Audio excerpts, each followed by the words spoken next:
Halo Cyber Friends, selamat pagi, selamat siang, dan selamat malam. Selamat datang kembali di Cybertrend Cicat Podcast bersama saya Ram selaku host dalam Cicat Podcast ini.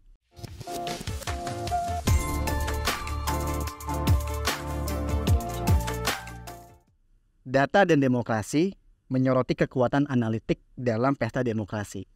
Dalam episode ini kita akan menyelami peran kunci kekuatan analitik dalam pesta demokrasi modern.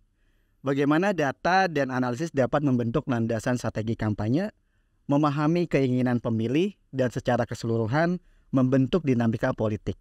Mari kita jelajahi bersama dalam pembahasan yang menarik ini bersama Mas Irwan Susanto selaku Implementation Innovation Manager dari PT Cybertrend Intrabuana. Disclaimer bahwa diskusi kita dalam podcast ini bersifat netral. Poin-poin yang dibahas merupakan tinjauan umum dan tidak bermaksud untuk mendukung atau menantang salah satu paslon atau pihak manapun. Langsung aja yuk kita simak. Halo Mas Irwan. Halo Mas Ram. Akhirnya apa kabar nih Mas Irwan? Alhamdulillah baik selalu. Terima kasih sudah menyempatkan waktu ya dan juga bisa hadir di Cybertrend Cicat Podcast. Dan ini kita edisi spesial ya karena saat ini kita sedang memasuki tahun politik nih kan, dan kita juga sudah mau memasuki di babak akhir pesta demokrasi ya. Karena nanti kita di tanggal 14 itu kita nyoblos kan, memilih pilihan kita masing-masing gitu. Nah, kita tahu bahwa di era informasi digital, ranah politik ini juga pastinya memanfaatkan big data maupun data analitik sebagai katalisator dalam membentuk strategi kampanye lah untuk setiap paslon ya. Nah, pertanyaannya nih Mas, bagaimana big data dan data analitik memainkan peran kunci dalam menginformasikan strategi kampanye para paslon dan juga dapat mempengaruhi pengambilan keputusan nih dalam pesta demokrasi ini? Oke. Kalau kita bicara tentang data analitik ya, mungkin zaman sekarang itu udah umum banget, orang itu gampang banget buat mengungkapkan perasaan, mengungkapkan isi hati gitu, banyak media sosial segala macam. Itu yang mungkin paling bisa dimanfaatkan oleh si paslon-paslon ini buat nyari tahu nih sentimen analitik itu seperti apa yang sedang dibicarakan sama si netizen, apa yang sedang dibicarakan, mungkin yang isu-isu hangat apa yang sedang diangkat oleh netizen saat itu. Atau mungkin lebih spesifik lagi, si paslon-paslon ini bisa tahu mereka ngomongin apa sih tentang paslon tertentu gitu. Nah, hal ini yang nantinya akan jadi pertimbangan untuk si tim sukses paslon itu, gimana cara mereka buat membuat kampanye yang tepat sasaran. Mungkin yang paling gampang kita lihat di salah satunya itu untuk sosial media ya. Di sosial media itu kan ketika kita mau beriklan, itu kan ada pilihan tuh, demografi si pendengarnya nanti akan seperti apa. Misal dari umur berapa sampai umur berapa, terus di daerah mana dia tinggal, sosial segala macamnya seperti apa gitu. Kita bisa tujukan iklan ini akan hanya dilihat oleh orang-orang tertentu. Nah, itu yang akan jadi modal penting buat si paslon itu nantinya. Oke, buat misal Gen Z nih, Gen Z kita akan buat kampanye yang sesuai dengan seleranya mereka gitu kan, dan diiklankan di sosial media khusus untuk orang-orang tertentu saja. Itu jadinya lebih tepat sasaran sih dibandingkan mereka langsung ya udah broadcast aja gitu kan. Misal upload di YouTube, upload di mana segala macam tanpa ada data-data demografi. Kalau sekarang itu mungkin lebih mudah banget ya, kurang lebih kayak gitu sih. Berarti sesimpel memanfaatkan big data dan juga data analitik ini adalah untuk mentargetkan ya. Betul. Benar-benar yang spesifik banget. Iya. Target audiens yang mau disasar gitu ya sama tiap paslon kan. Kayak misalnya tadi yang Mas Irwan bilang ke Gen Z, berarti juga kita melihat target Gen Z tuh medianya tuh lebih banyak dia mainnya di mana kayak di Instagram atau di TikTok gitu ya Mas. Jadi sesimpel itulah ya Mas ya, betul, implementasinya lah ya. Oke. Nah, terus kalau misalnya di breakdown nih Mas, apa aja sih misalnya kekuatan di area data analitik selain tadi yang kita ngomongin soal targeting gitu ya, dalam membantu memahami tren politik dan juga preferensi pemilih. Oke. Jadi ada beberapa hal penting mungkin ya. Yang pertama yang tadi saya bilang itu tentang demografi. Demografi bagaimana golongan usia, terus status sosial mereka, pekerjaan segala macam ataupun hobi, itu semua ada di portal-portal media sosial biasanya. Jadi ketika kita akan posting sesuatu, targetnya apa, itu sudah tinggal dipilih aja. Jadi lebih tepat guna lah. Lalu yang kedua, si paslon-paslon ini bisa aja dia crawling data dari berbagai medsos untuk ngelihat sentimen analitik. Misal, saat ini ternyata orang-orang tuh lagi banyak membicarakan tentang kenaikan pajak penghasilan. Oke, mungkin program tentang yang berhubungan dengan hal itu, tentang finansial, mungkin akan lebih cocok nih buat kita broadcast ke semua orang di media sosial gitu kan, atau di orang umum lah. Jadi data-data sentimen analitik ini ya mungkin tetap ada negatifnya ya. Kadang-kadang kan kita bisa lihat juga ada tim sukses paslon ini yang memang timnya banyak. Mereka sengaja broadcast atau bisa dibilang buzzer lah. Kita angkat berita tertentu nih tentang paslon kita yang baik-baik gitu kan. Tapi di satu sisi mereka juga akan mengangkat hal negatif untuk paslon lain gitu. Jadi itu ya dua sisi lah, dua sisi mata uang lah untuk si kemajuan teknologi gitu. Oke. Nah, terus nih Mas kan yang tadi kita juga udah bahas bahwa data menunjukkan bahwa pemilih muda nih ya yang dominan berada dalam rentang usia 17 hingga 35 tahun memiliki pengaruh yang signifikan lah dalam peta politik tanah air dan juga pesta demokrasi untuk tahun ini gitu.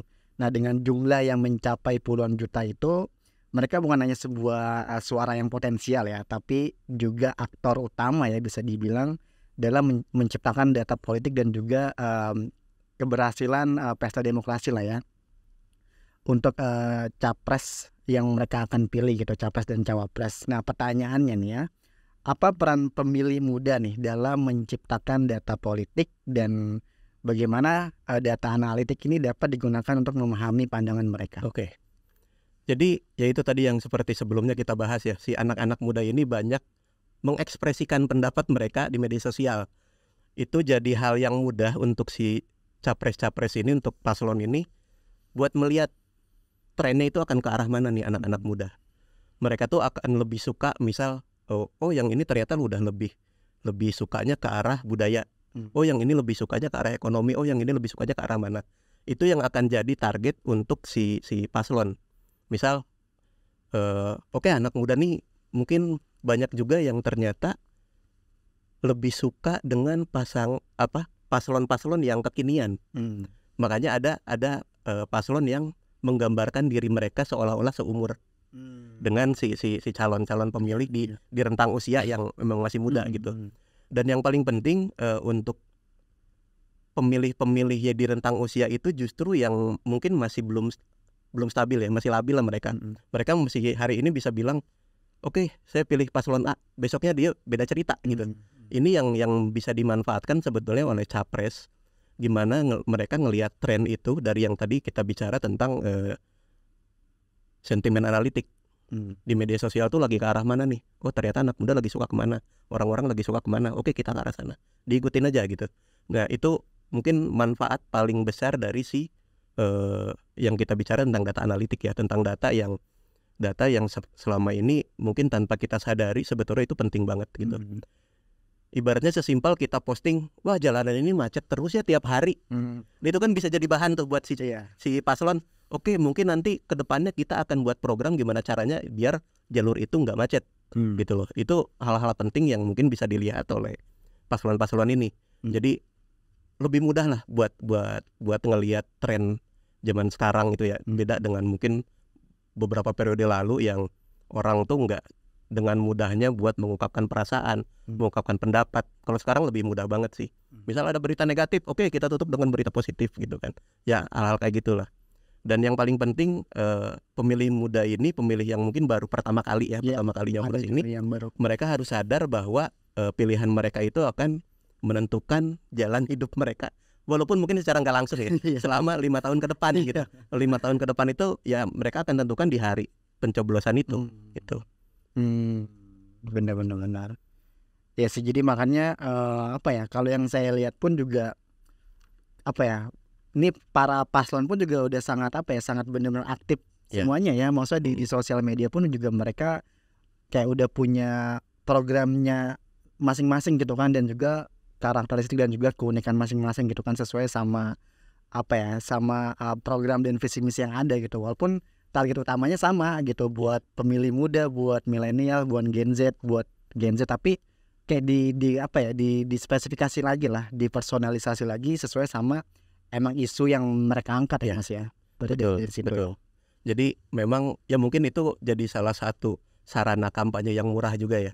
Media sosial itu mereka tinggal posting, buat satu video, posting, dan itu bisa dilihat sampai kapanpun. Iya. Bahkan sampai pesta demokrasi udah berakhir ya. Beda dengan kalau misalnya mereka ngadain misal kampanye di satu daerah, bikin panggung, undang artis segala macam, kan cuma hari H aja tuh. Nah, beda dengan media sosial yang oke, sekarang lagi rame apa? Oke, kita bahas itu deh. Kita bahas, kita bikin program tentang itu. Bikinlah video gitu kan. Ya udah, itu selamanya akan ada di media sosial dan bisa ditonton oleh orang banyak.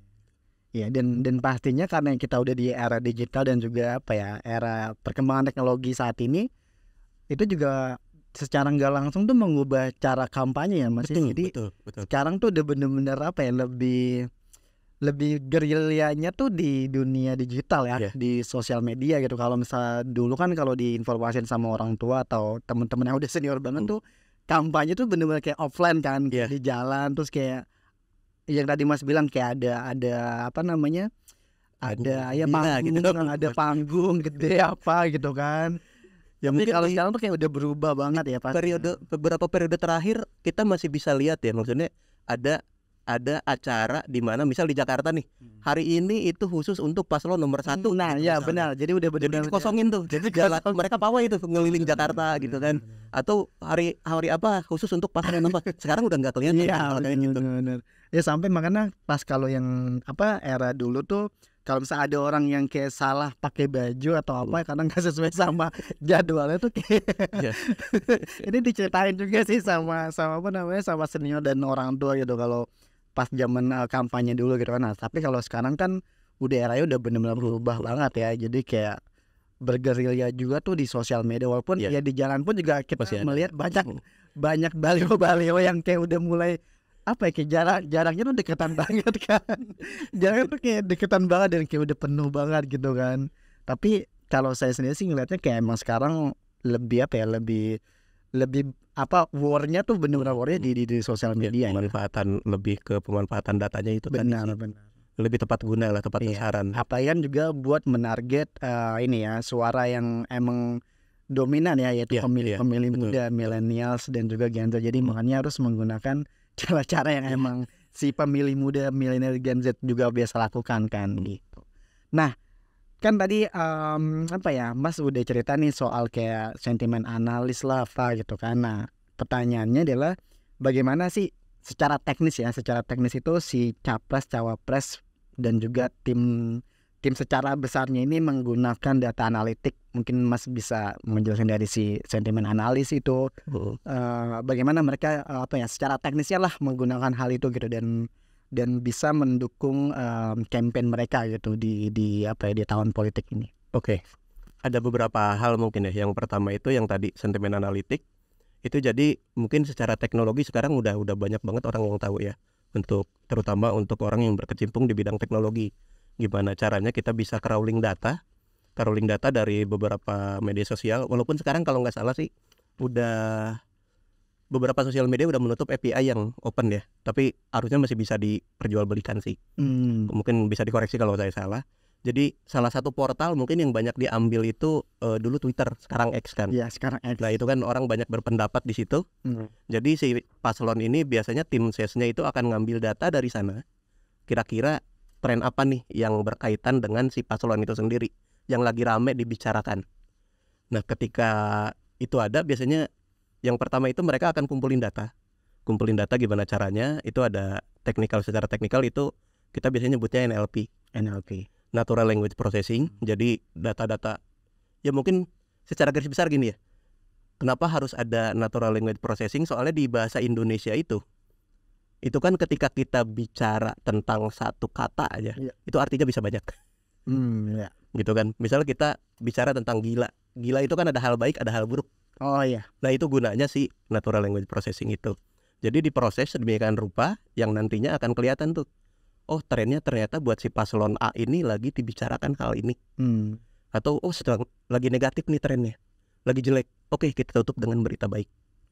Nah itu nantinya mereka akan posting tuh dengan si ya cyber army-nya lah mereka gitu ya, akan posting, mereka akan broadcast tentang berita-berita baik untuk menutupi si berita buruk tadi, atau ngikutin tren yang tadi kita bicarakan. Misal trennya lagi ke arah mana nih, oh lagi yang banyak dibahas tentang kenaikan PPh.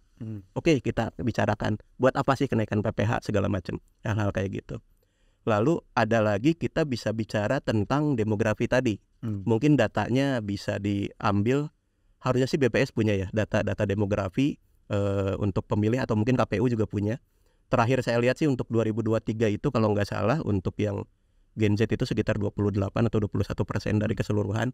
Yang banyak mungkin angkatan milenial, atasnya milenial, Gen X itu sekitar 38, itu mendominasi memang. Nah itu kan di situ bisa kelihatan dari mulai sebarannya di daerah mana aja, alamat kan pasti ada di situ, terus umur, lalu pekerjaan, tentang sosial, etnis segala macam itu akan ada di sana. Si paslon ini bisa mencocokkan tuh berita apa sih kira-kira yang ingin mereka dengar, terus program apa sih kira-kira yang cocok untuk orang-orang ini gitu. Atau kalau kita bicara tadi kan di medsos ya, ini kan ketika kita bicara kampanye itu nggak cuma di medsos tapi offline pun ada. Nah misal datang ke satu daerah nih, satu area, misal ke Cilandak lah, daerah Cilandak tuh misal kerajinannya yang lagi kerajinan tangan daerah sana tuh apa sih, atau bisnis yang lagi naik di daerah sana tuh apa sih, itu mereka bisa tahu dengan data-data yang ada gitu. Jadi oke, kita cocokin deh programnya dengan kultur yang ada di daerah itu. Jadi lebih bisa menyentuh orang-orang di daerah situ gitu. Dipersonalisasi ya. Betul. Ya kan nggak cuma secara online ya, hal itu juga bisa kita lakukan secara offline gitu. Oke, dan itu pun juga berlaku bagaimana mereka ini merancang pesan yang lebih efektif juga. Betul, pastinya. Setiap target sasar yang mereka lakukan di setiap daerah itu ya.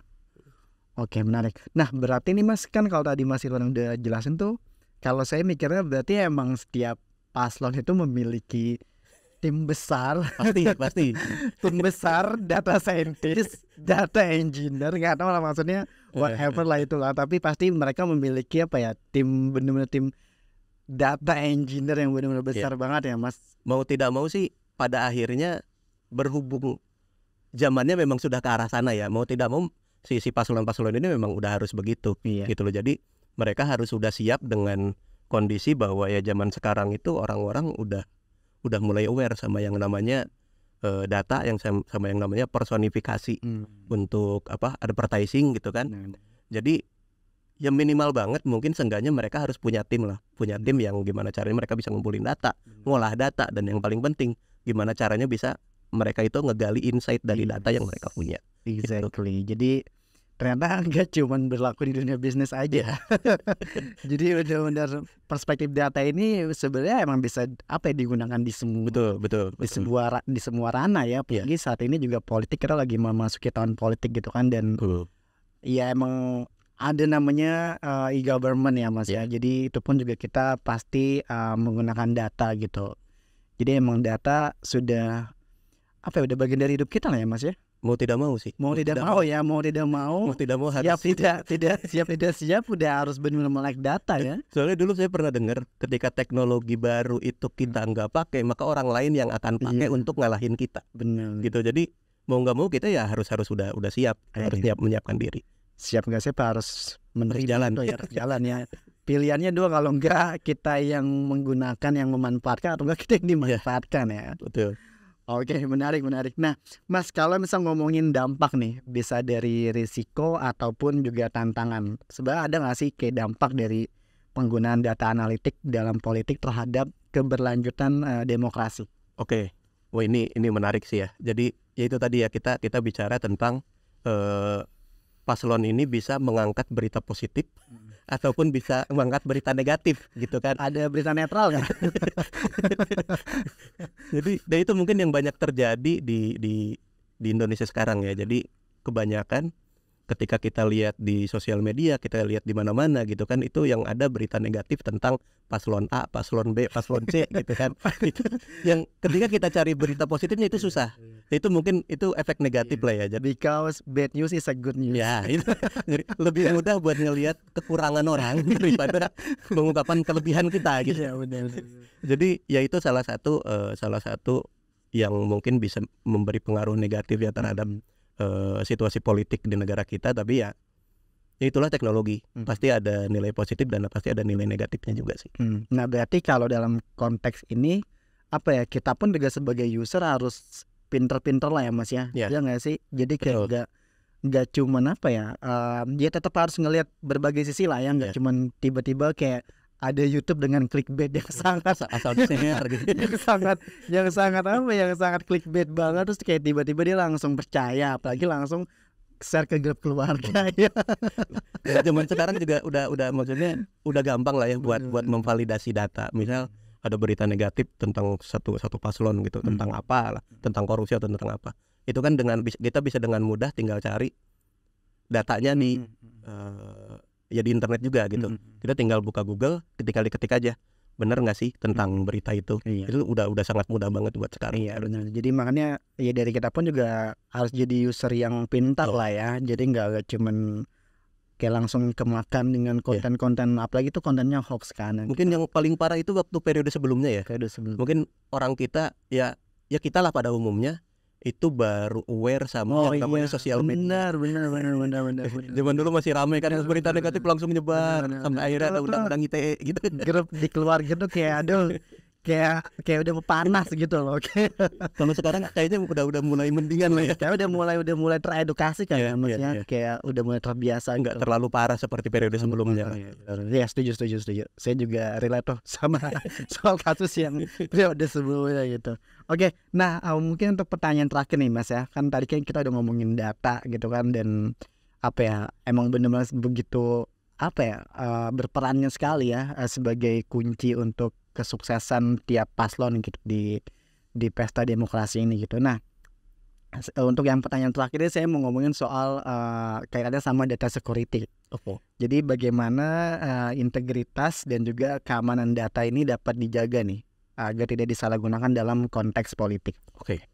Jadi ada yang paling penting sih, yang pertama dari diri kita dulu sendiri ya. Sekarang ini coba aja kita buka Google Image, ketik aja kartu keluarga. Itu banyak banget orang yang posting kartu keluarga di internet. Itu kan udah kebocoran data gitu. Jadi kita nggak perlu ngehack satu database pemerintah gitu kan untuk ngelihat scanning hasil scanning dari kartu keluarga gitu. Itu mungkin kita belum terlalu aware dengan data privacy ya.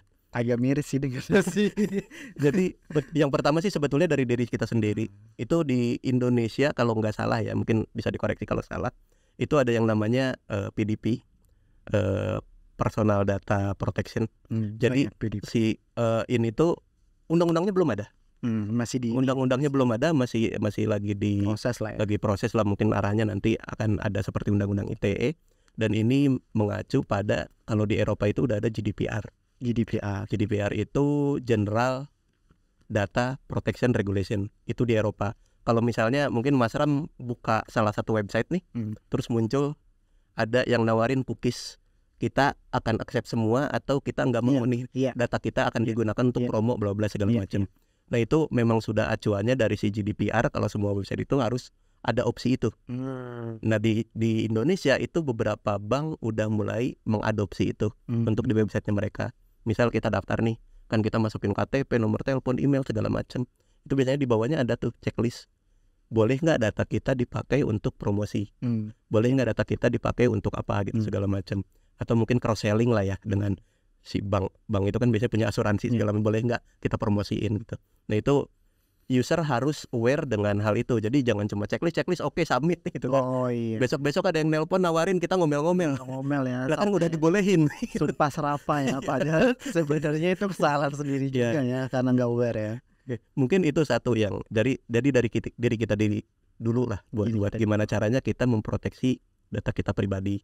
Dan kedepannya pemerintah pun akan arahnya tuh akan ke sana untuk data pribadi ya, perlindungan data pribadi. Jadi nantinya itu akan ada undang-undang ya mungkin semoga secepatnya lah ya. Soalnya kita udah lumayan terganggu juga kan, ada telepon tahu-tahu ini apa gitu atau promosi gitu. Itu nantinya akan dituangkan dalam undang-undang bahwa data pribadi itu memang tidak boleh tersebar, dan ketika tersebar pihak yang menyebarkan itu bisa dituntut. Gitu. Jadi beberapa perbankan udah mulai mengadopsi, mereka udah pelan-pelan mengadopsi nih dari sisi security-nya mereka. Gimana caranya biar mereka bisa punya server dengan security yang berlapis, yang berlapis-lapis yang nggak gampang ditembus gitu kan. Banking lah terutama yang udah mulai ke arah sana. Nah itu nantinya kedepannya akan ada undang-undang juga yang melindungi itu data pribadi. Nantinya tiap perusahaan itu harus punya kayak semacam apa ya, unit kerja yang memang dia khusus buat menaungi bidang data privacy dari si nasabah-nasabahnya. Gitu. Jadi nanti mereka yang akan bertanggung jawab tuh buat bikin regulasi, buat regulasi internal ya. Misal data orang ini tuh nggak boleh kemana-mana nih, cuman boleh di departemen A gitu. Data nasabah ini cuman boleh di departemen ini. Itu mereka yang akan atur secara internal. Mereka yang akan bikin kebijakan secara internal. Dan ketika ada misal pengumuman sesuatu nih, boleh nggak sih kita tulis nama orang di sana gitu. Itu mereka yang akan buat. Itu sampai akan ada unit bisnisnya nanti. Harusnya itu tertuang di undang-undang. Cuma kapan diimplementasikan ya kita juga belum tahu. Seperti halnya undang-undang ITE mungkin ya, yang walaupun sudah ada undang-undangnya tapi kan pada implementasinya kayaknya agak susah juga. Gitu ya. Ya semoga PDP ini bisa lebih cepat juga sih. Jadi kita lebih tenang lah ketika kita misal mendaftar ke satu website ke mana gitu. Ya data kita dilindungi oleh undang-undang.